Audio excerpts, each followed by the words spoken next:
ആയിഷ തണ്ണിമത്തൻ എടുക്കറ കൂട്ടുകാരെ. നമ്മുടെ ഇപ്പോൾ ഇവിടെ ഫുള്ള് ചൂടല്ലേ, അതുകൊണ്ട് നമുക്കൊരു മൊഹബത്ത് സർബത്ത് അടിച്ചാലോ.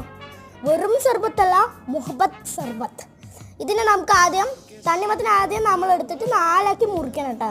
എന്നിട്ട് തലങ്ങും വിലങ്ങും അങ്ങോട്ട് വെട്ടി വെട്ടി വെട്ടി വെട്ടി ഇതേപോലെ ആക്കണം. എന്നിട്ട് ഒരു കുരു പോലും വിട്ട് വെക്കണ്ട, അങ്ങനെ ചുരണ്ടി എടുത്തു. എന്നിട്ട് നേരെ അതിൻ്റെ ഉള്ളിലേക്ക് ഇങ്ങനെ മുറിച്ചിടുക. കറക്റ്റ് അതേപോലെ തന്നെ എല്ലാം ചുരണ്ടി എടുക്കണം. എന്നിട്ട് നമ്മൾ ഒരു പാത്രത്തിൽ ഇട്ടിട്ട് കുത്തി പൊട്ടിക്കണം കേട്ടോ. ആദ്യം നമുക്ക് വെറും പാല് വേണം. വെറും പാൽ അങ്ങനെ ഒഴിച്ചിട്ട് കട്ടപ്പാൽ പിന്നെ ഇടണം കേട്ടോ. കട്ടപ്പാൽ ഇല്ലെങ്കിലും കുഴപ്പമൊന്നുമില്ല, നമുക്ക് ഐസ് കട്ട ഇട്ടാൽ മതി. എന്നിട്ട് തലങ്ങും വിലങ്ങും അങ്ങോട്ട് മിക്സ് ചെയ്യിക്കുക.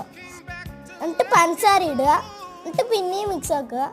എന്നിട്ട് ഇത് റെഡി ആയിപ്പോൾ നമ്മുടെ. വേണമെങ്കിൽ റോസ് സിറപ്പ് ഒഴിക്കുക ഒരു മണത്തിന്. പിന്നെ